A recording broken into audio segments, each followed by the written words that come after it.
So welcome everyone. This is Else Kerns again, and I am with MavaJoyce, and we're trying again, and we're interviewing this wonderful author, also speaker, who has written a very important book about her life. The book is called Beyond Aftershocks: Reclaiming Self After Sexual Trauma. So I'm really delighted to be able to welcome Joyce tonight, and hoping that this time we can get things moving easily and smoothly. So Joyce, welcome. I wanted to ask you, this is, a very specific title, and how did you come about that specific title? Well, art was a very important part of my healing, and I painted a lot when I was in crisis. And then I used those paintings to do presentations as an advocate in the community, and I called that Aftershocks because aftershocks are intense and unpredictable. And the aftermath of sexual assault, even when in my case, I was dealing with the intensity through flashbacks. I had repressed everything as a child. And so it seemed appropriate to call the artistic presentation where I advocated aftershocks. But now I'm at a very different place in my life where I'm comfortable with who I am and what I've been through. So I've moved beyond the aftershocks, and it felt like it was still tied to the artistic part of my healing. Great. So you have changed your name. You're using MavaJoyce and MavaJoyce. And I'm a little curious about that. And also this book is, even though you've changed your name, more of a memoir. You made it a memoir versus fiction. So can you explain how you decided to do that? Yes, at first I thought that using MavaJoyce would be give me some anonymity, but in this day of the internet, there is no such thing as anonymity. But MavaJoyce is the name that my mother had chosen for me, but back in the 1940s, the men named the children, not the mother. So my father named me something different, and she always wished that that would have been my name. So that was kind of to honor her, and it just seemed to fit. I chose to write as a memoir rather than nonfiction because I think we need to address the fact that society, the public, chooses to deny the prevalence of childhood sexual abuse. You know, that every 90 seconds there is a sexual assault, and every 9 minutes that victim is a child. And 93% of children do not report. So, and then if we go further, they wait an average of 50 years before they talk about it. So I think that because I can, I will talk about it and try to help people put a face on this crime that's so prevalent. So I agree with you, and I realize that you said that in the book you've really changed all the names to keep everything as private as possible for those. And you also said you talked about 3 specific healing things that are important on the path for people in this situation. Can you talk about those, define those, what they are for us? Yes, thank you. I'd really like to. I put everything into 3 buckets, and I know that other people could choose other buckets. But it seems to me that we know, I know from experience, from observation, and also from research that the mind-body connection is very, very real. And so we experience not only emotional and psychological after effects, but we also express it through our bodies. So I think the very first thing we have to do is find healing modalities that are useful and effective instead of doing the same thing over and over again that doesn't work and doesn't really heal us. So first of all, you need to find effective healing modalities for mind and body and spirit. The second thing is you need to move from toxic relationships to those that are nurturing. And that's really hard if those toxic relationships are people on whom we've depended and with whom we really have a love-hate relationship. And it's very difficult to give up those relationships, even when we know they're toxic, but it's an important step. And then the third thing is we have to move from an exterior compass where other people are telling us how to live our life and let our life and our behavior, our words, our actions, our careers, our relationships be determined by that inner compass that we all have, those gut feelings that make us feel comfortable around some people and uncomfortable around others. Joyce, I know you feel it's very important to have peer support for people that have experienced any kind of sexual trauma or abuse, just as much as we have support for alcoholics. And I know you have formed a nonprofit organization called Finding Our Voices, and that CS represents Colorado Springs, where you live. So tell us more about how what you have found in this nonprofit organization is helping people.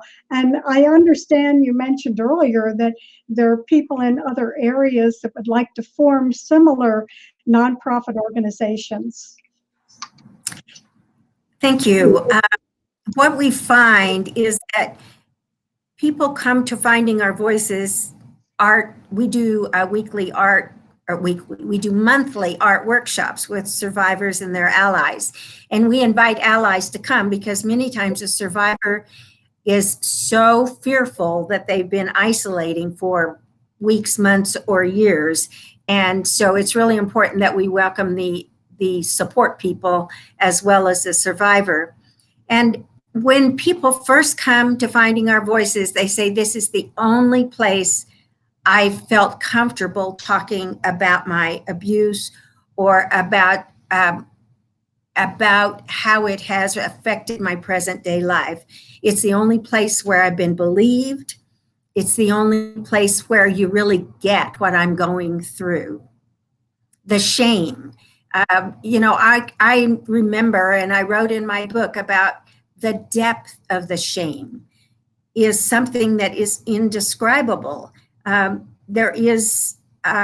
Offenders seem to know how to shift the blame and the guilt and the shame onto the victim. And so when I was first starting my healing, I refused to hold an infant one time because I felt that I was so dirty and I was so soiled and I was so guilty that I didn't deserve to touch an innocent babe. And the parent of the child said to me, but it's not your shame. I gave the child back to the parent and said, I can't. You shouldn't have let me touch this precious child. And that is such a metaphor for me for how strongly I felt devalued when I was first in crisis. And other survivors feel that too. So when they come to an art workshop or an art exhibit, which we do art exhibits of survivor art as well, they have this opportunity to see that there are other people who feel just like they did, and they don't feel so alone. Just like alcoholics. I haven't had that experience, so I don't know what it's like to have those inclinations that you just can't overcome. So we really believe it's important for peers to speak to each other. And unfortunately, the culture says that if you talk about it, it's going to make it worse. When the truth is, you need to get it outside of your skin. You need to be able to talk, and you don't have to talk to the world like I do, but you do need to talk in safe places about your experience so that you can be validated and you can be encouraged. I know that one of the things that you mentioned was that process painting was a very important step in your healing journey. So what exactly is process painting? I compare it to stream of consciousness writing, which most of us have done in some writing or English class. When you are process painting, you don't start with an intention to make an image. You don't plan to paint a bird or a house or a flower. You simply pick up a brush that feels good in your hand, you dip it in a color that you're drawn to, and the stroke that you make is just spontaneous. And the interesting thing for me, and I've seen it in other people as well, I painted images of my abuse that were not in my conscious awareness yet. When we repress something that is terrifying, it doesn't go to the hippocampus where we have the access codes, but it goes to the amygdala. And that's the flight, or freeze part of our brain. And that kind of turns off our higher level thinking. So we don't have evaluative thinking, and we can get triggered easily. And the interesting thing about painting things that are not in your conscious awareness, that are buried in repression, is that is that's not really as triggering as you would think it would be. It is a release, actually, and then it is a transformation so that you can revisit this through flashbacks after painting. It's an amazing phenomenon. Well, that explains it. And I agree that it's just coming out of your, I would say, your subconscious. And I know you spent a lot of time over the years interacting with survivors. And some people feel that that just keeps us stuck. So how would you respond to that point that some people make? It makes a difference what survivors you're with. And in Finding Our Voices groups, we focus on how our past experience is affecting our behavior and our thoughts patterns today. And we work at overcoming that. You know, from neuroscience today, we know that we can change our thinking.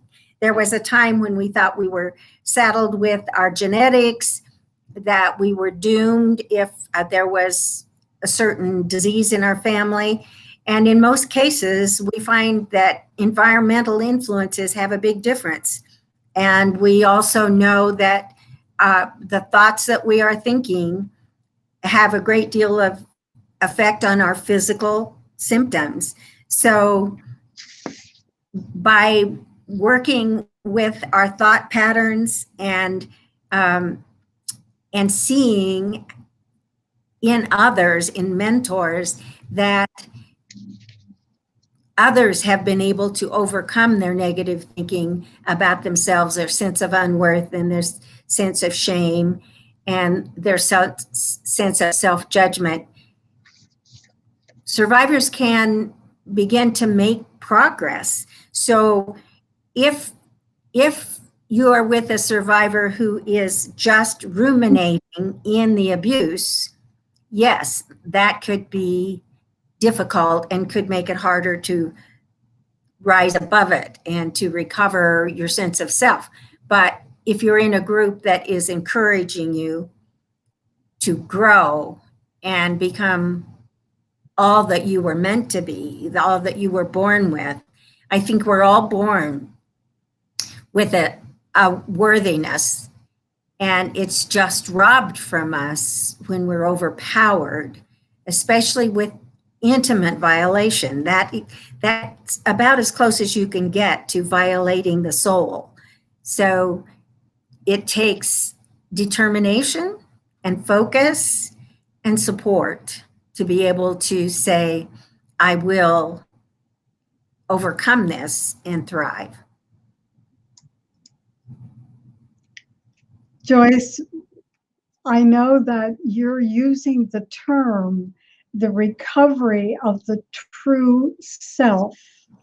And even in your title, that word self is bolded and italics. So tell us what you really consider when you're talking about that true self, that recovery for the true self. I believe, and you know, I don't think that others have to believe exactly as I do, but for my recovery, it was important to believe in something higher than myself. And so whether you call that God or the divine or source, believing in something greater than myself was important to me. And for me, that's God. It might not be for other people, but we all have a connection, not just to each other, but to something greater than ourself. And so I believe that the true self is that part of each one of us that is connected to the divine, whatever you might like to call that. And that is innocent and precious and worthy, and reclaiming that is reclaiming self. And another word I would like to use is compassion. Self-compassion, I think, is extremely important. And if we look at people who do this research, Kristen Neff and Kelly McGonigal, these people talk about self-compassion in that we recognize that we may make errors or mistakes, but we understand that we do that because we're part of the human race. And our mistakes just make us human, but they do not make us bad. Well, Joyce, that led you to creating that nonprofit, Finding Our Voices. And I did mention earlier, and you mentioned when we were talking, that people in other areas were looking to form their own chapter. So tell us a little bit about what people can find with that nonprofit that you created, Finding Our Voices. Well, we have worked diligently on bylaws and policies and procedures within our nonprofit, so that if others want to start, we can give them a little background. In our organization, I thought when I started it in 2008 that we would have an annual art show. And then a year later, we added weekly support groups. And then a year later, we added monthly art workshops. Our monthly art workshops, we are overfilling our classroom, and so we think that we're going to have to offer that twice instead of once to meet the need. And in the different events that we do, there's just a lot of camaraderie or sisterhood in supporting each other, and we accept each other wherever they are when they come in, and then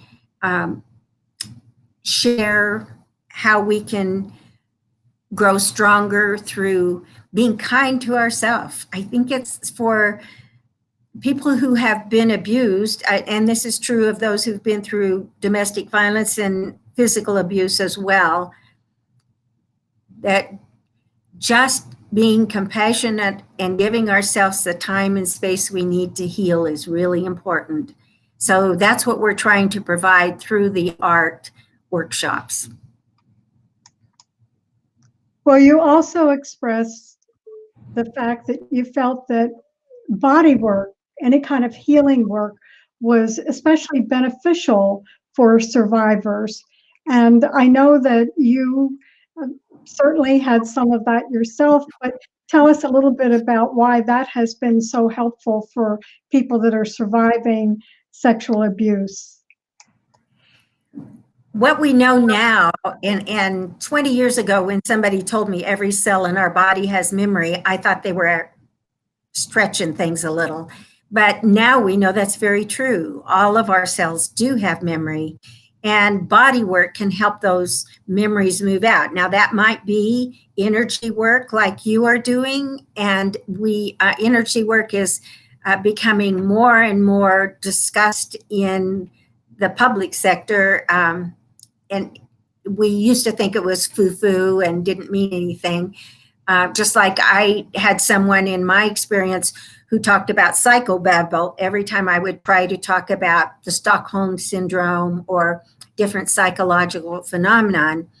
Energy work had that same negative connotation years ago, but not today. Today we know it's really important. And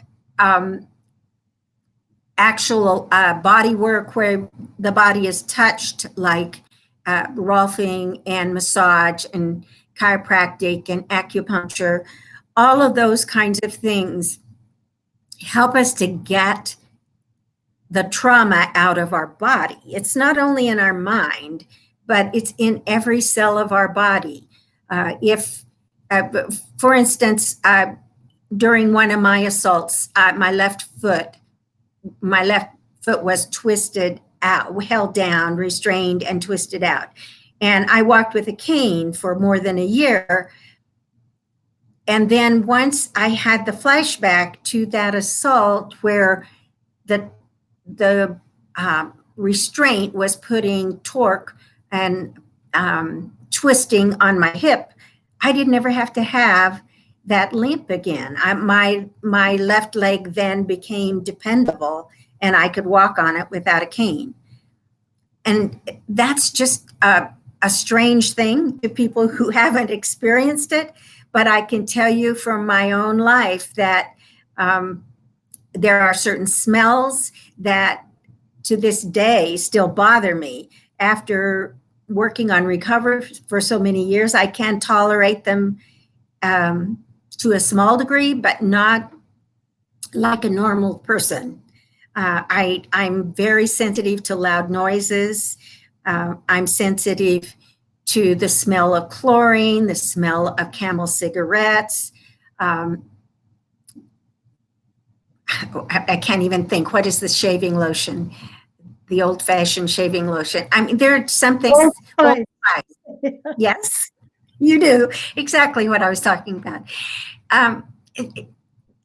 Those things, smells and touches and sounds, those kinds of things, our body remembers. And my body remembered those things and was sensitive to those things before I had the flashbacks that explained why I was sensitive.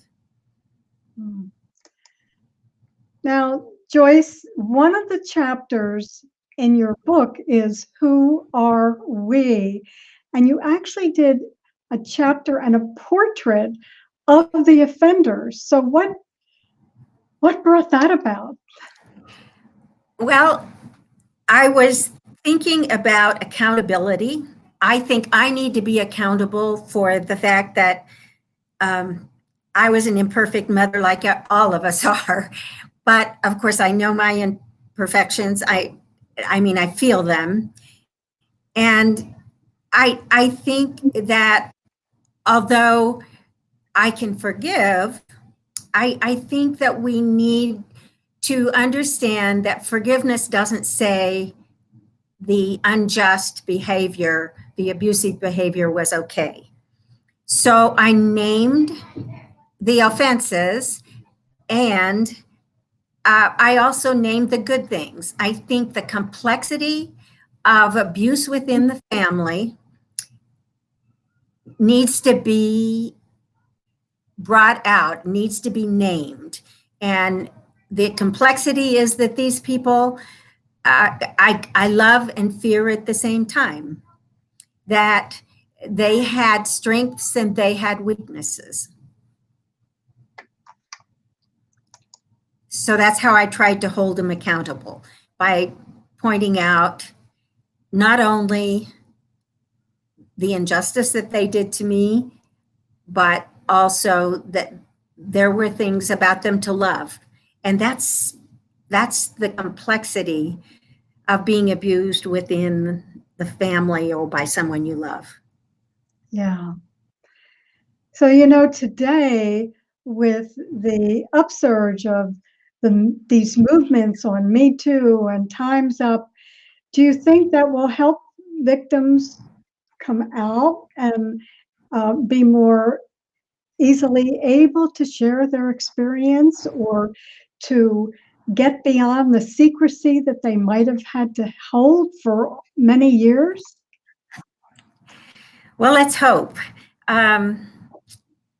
That's a good question because it's a deep question. I think that what I observe anecdotally is that there's not as many victims or survivors repressing their abuse as there was in my day.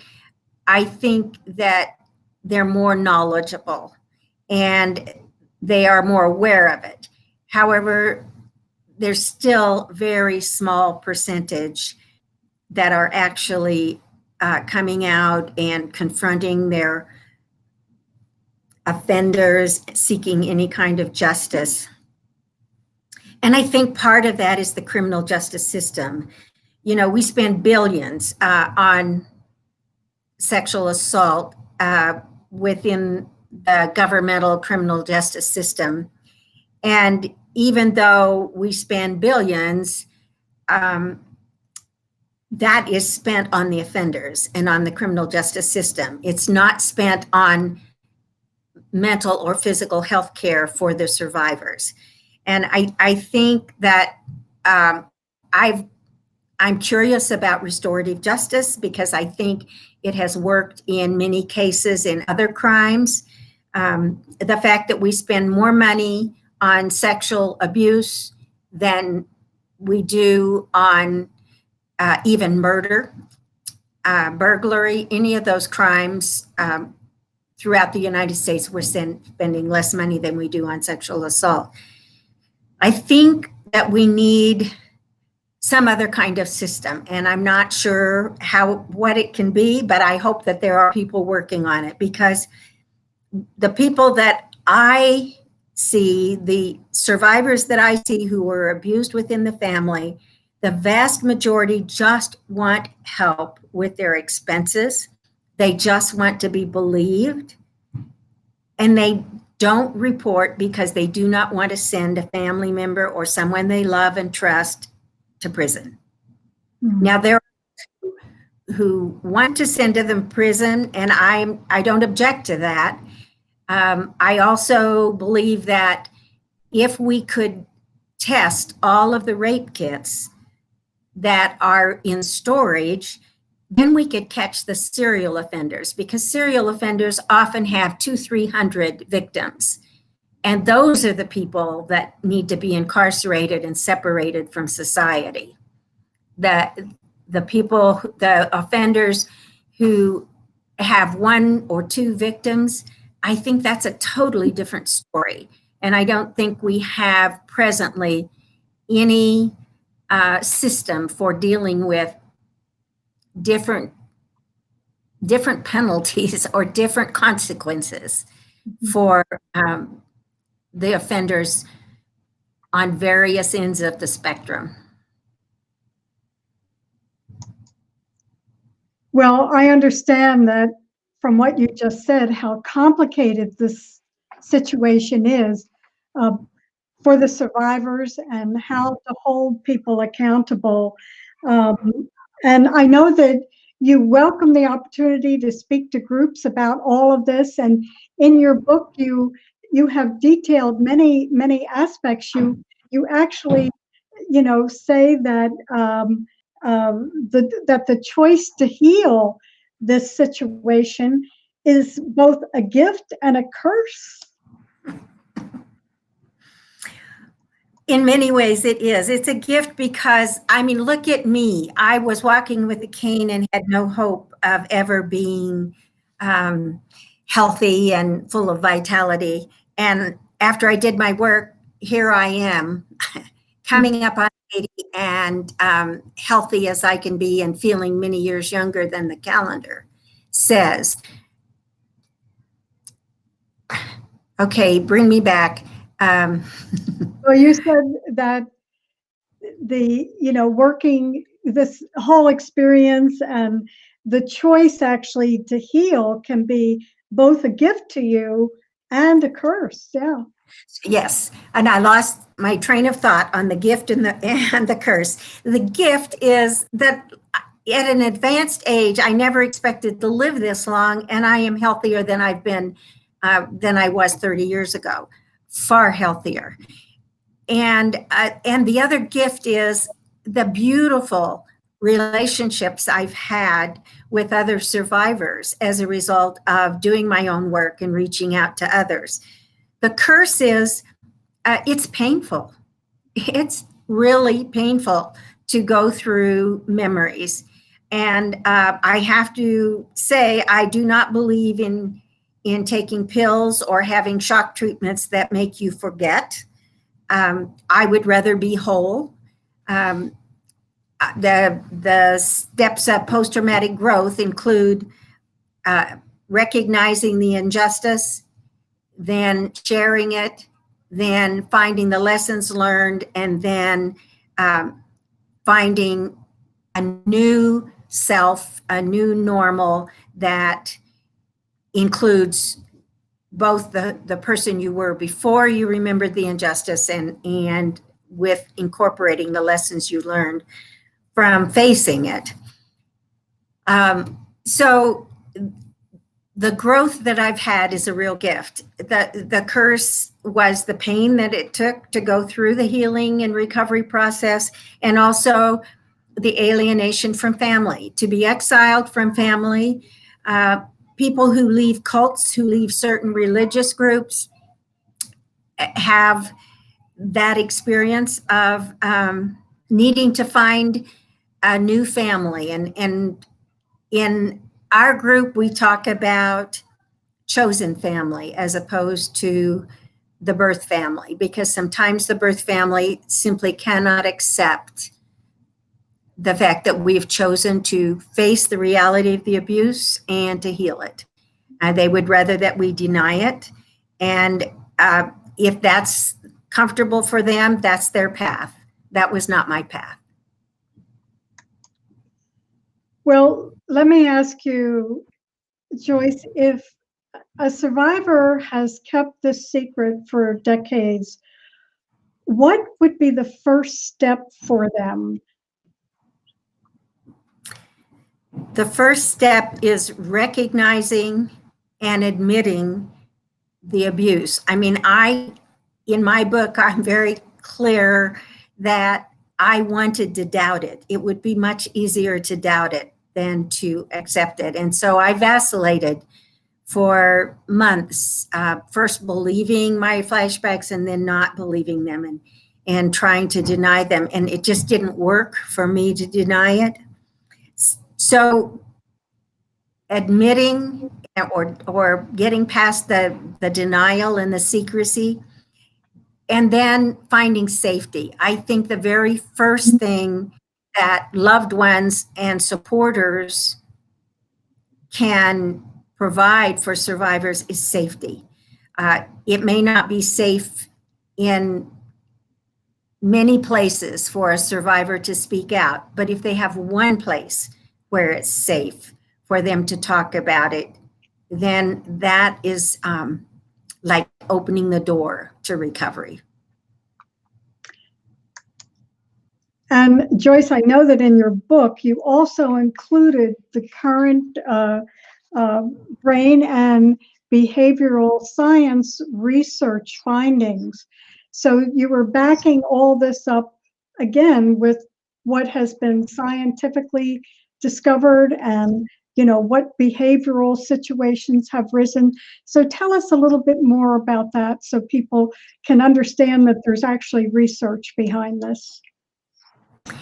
When I was in crisis and having memories, the false memory syndrome was prevalent and frightening for those of us who were trying to face reality. And with current brain research, it's pretty hard to deny repression. We know that when you're terrified, when you're frightened, when there is something that you don't know how to endure, your body takes care of it and sends it to a different spot. So it's not in your conscious memory. And that's supported by research. We also know from epigenetics that environment has a lot to do with whether our genetic disposition develops a disease or develops a characteristic. From neuroscience, we know that we get new brain cells every day, every minute of every day until we stop breathing. So we can't claim to not be able to change. I follow a lot of the researchers, and Joe Dispenza says the choice to be ignorant today, and uninformed is a choice, and we don't have to believe and promote the idea that, well, this has happened to me and now I'm doomed for the rest of my life. You may be subjected to a need to work on recovery, but you are not doomed for life. Yeah. Well, I know that you donated a portion of the sales of your book to a nonprofit. And I'd like to ask you, what final words would you have for anyone out there that is struggling with this situation? And I'll just remind our viewers that the way to get MavaJoyce's book on Amazon, and also to find out about the nonprofit Finding Our Voices organization, is right there on the description, and I'll put it also in the comments. So what is it you would like to leave us with tonight? Well, I first of all like to let you know that my book is available from Amazon, but it's kind of slow getting there. If you'd like to order it from my website, MavaJoyce.com, on the contact page, you can order the book and get a signed copy. It's also available in local bookstores in Colorado Springs and from Barnes & Noble by order.